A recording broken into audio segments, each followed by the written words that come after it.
hysterical. That's strange. All she had to do was have him put in. Oh. Did you find it? I'll be right up. They found it. Who? Found what? What are you talking about? When Mother left with Uncle Elwood, I went to the real estate office to have the house put on the market. And what do you think I found there? I'm not a biz kid. I found a man who was looking for a house just like this one to cut up into little buffet apartments. He's looking through it right now. Now, you see here, Myrtle May, this house doesn't belong to you. It belongs to your Uncle Elwood. But now that Uncle Elwood's locked up, the property belongs to Mother, doesn't it? Where is your mother? Where is Vita Louise? Judge, I told you, she went to Chumley's Rest to have Uncle Elwood put in. Why did she call me at the club when I was in the middle of a game and scream at me to meet her here about something important? I don't know. I simply don't know. Do you have the deed to this house? Certainly. It's in my safe. Myrtle, I feel pretty bad about this thing of locking Elwood up. Mother and I won't be able to take a long trip now, out to Pasadena. I always liked that boy. He could have done anything, been anything, make a place for himself in this community. And all he did was get a big rabbit. He had everything. Brains, personality, friends. Men liked him, women liked him, and even I liked him. Are you telling me that once Uncle Elwood was liked by women?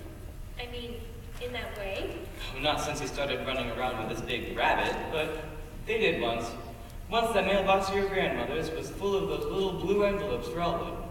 I can't believe it. Of course, there was always something different about Elwood. I don't doubt that. Yes, he was always so calm about any sudden change in plans.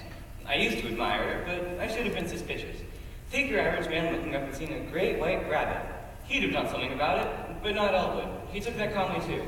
And look where it got him. You don't dream how overboard he's gone with this rabbit. Oh, yes, I do. He's had that rabbit in my office many a time. I'm old, but I don't miss much. What's that noise? Oh, it's the prospective buyer on the third floor. Mother! Look, Judge! Vita Louise, what's wrong? Oh, I never thought I'd see either of you again. Take hold of her. She looks like she's going to faint. You're all right, Mother. You're going to be all right. Easy, easy. You're gonna be all right, okay? Oh, please, not so fast. Here you are, Vita. Easy, Myrtle. Oh, let me sit down. Do you want some tea, Vita? Get her some tea, Myrtle. All right. I'll get you some tea, Mother. Get her settled, Judge. Let Myrtle get your hood off. Get your hood off, Myrtle. Oh, leave me alone. Let me be. Let me sit here and let me get my breath. Let her get her breath, Judge. Let me sit here a minute, and then let me get up to my own bed, where I can let go. What happened, Mother? Omar, I want you to sue them. They put me in and let Elwood out. What's this? Mother! Oh, just look at my hair. But what did you say? What did you do? You must have done something. I didn't do one thing. I simply told them about Elwood and Harvey. Then how could it happen to you? I just don't understand it. I told them about Elwood, and then I went down to the cab to get his things. And as I was walking along the path, this awful man stepped out. A man? What did he do to you, Mother? What did he do? He took hold of me and took me in there, and then he... Go on, Vita. Oh, poor Mother. Was he a young man? Myrtle May, perhaps you'd better leave the room. Now? I should say not. Go on, Mother. What did he do, Vita? Then he dragged me into that sanitarium, and he tore my clothes off. Oh, did you hear that, Judge? Go on, Mother. My God, I'll sue them for this. And then he took me upstairs and dumped me down into a tub of water. Oh, for heaven's sake. I always thought that what you were showed on your face. Oh, don't you believe it, Judge? Don't you believe it, Myrtle? This man took hold of me like I was a woman of the streets. Oh, but I thought. I always said that if a man jumped at me, I'd fight. Haven't I always said that, Myrtle? That's right, Judge. That's what Mother always told me to do. And then he took me upstairs and dragged me into that sanitarium. And then he began treating me like I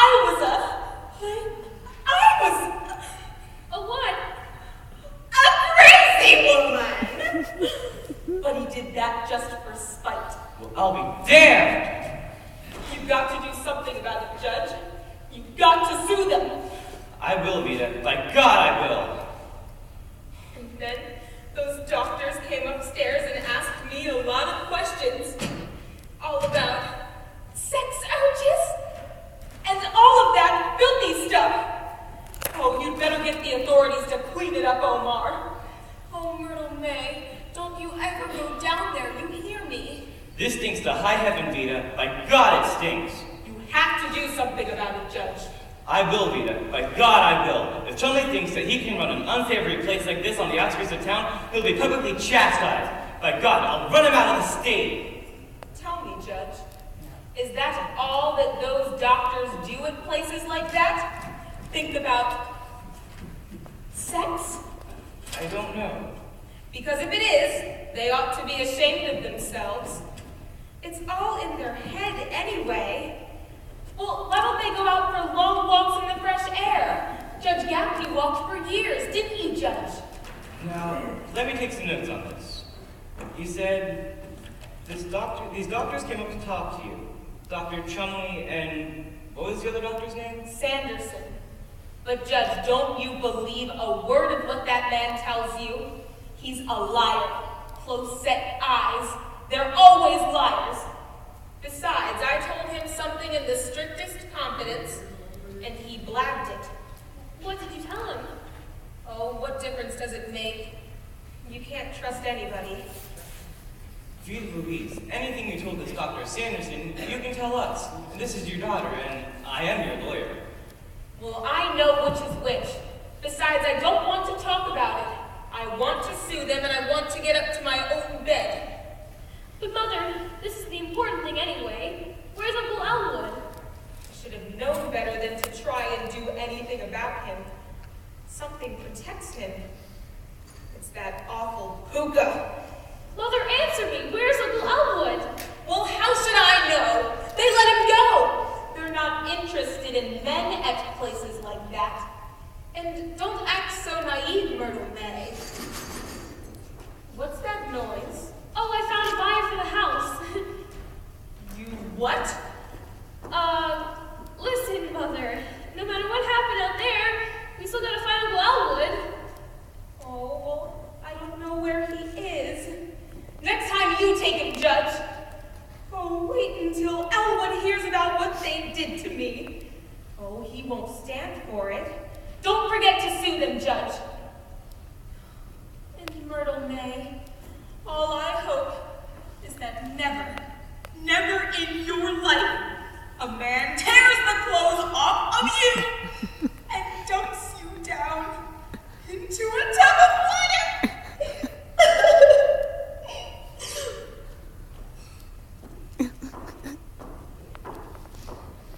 Now see, Mother lost everything. No matter what happened out there, we still gotta find Uncle Elwood and Harvey.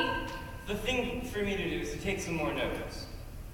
He found out what she was doing, and then he had her put in, and then he ran. Oh no, don't talk like that. Your uncle thinks the world and all of Vita.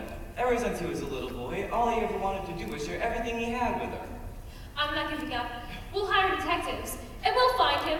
And besides, you better save some of your sympathy for Mother and I. You don't know what we've had to go through. You just wait till I show you something that he brought home 6 months ago, and we had to hide it in our garage. You just wait.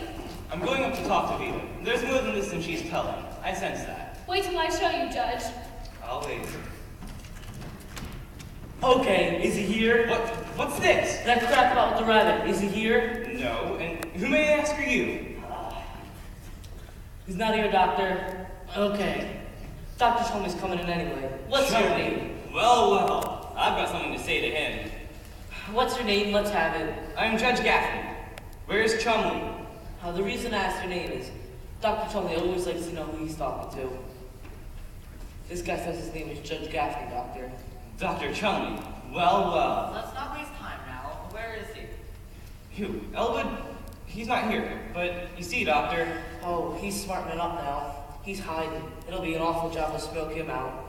Yes, it will be more difficult, but I'll get him. I always get them. And now, Where is she? Where can I talk to Vita? She's not going to talk right now. I need to ask her if there are any more places where I can find her brother. Wilson, have you got the list of places we've been? Right here, Doctor. Read them. We've been to Charlie's place, Bessie's Barlands, the 4th Avenue Firehouse, the 9th Avenue Firehouse, the 10th and 12th Avenue Firehouses. Just to make sure, Union Station and the grain elevator. Say, why does this guy go to a grain elevator? The foreman is a friend of his. He has many friends, many places. As I have said, we have come here to ask if Vita has any more places to look for him. Dr. Chumley, I have to inform you that Mrs. Simmons has retained me to file a suit against you. What? For what happened to her at the sanitarium this afternoon. A suit! Ain't that pretty, Doctor? After dragging your tail all around town looking for this guy. What happened this afternoon was an unfortunate accident. I have discharged my assistant who made it, and I am prepared to take responsibility of this case. Personally. And my interest in a case, which this case does interest me, is something no amount of money can buy. You can ask any of them. But this business this afternoon... Water under the dam. That's how I see this thing. I see it this way. The important thing now is to get that man down back to the sanitarium, where he belongs. That's right, Judge. That's what I think. Let me introduce Miss Myrtle May Simmons, Mr. Dowd's niece, Mrs. Simmons' daughter. How do you do, Dr. Chumley? How do you do, Miss Simmons? Hello, Myrtle. What? Now, maybe go upstairs and speak to Miss Simmons. Oh, Mother won't come down, Doctor. Judge, you try to get her to calm down.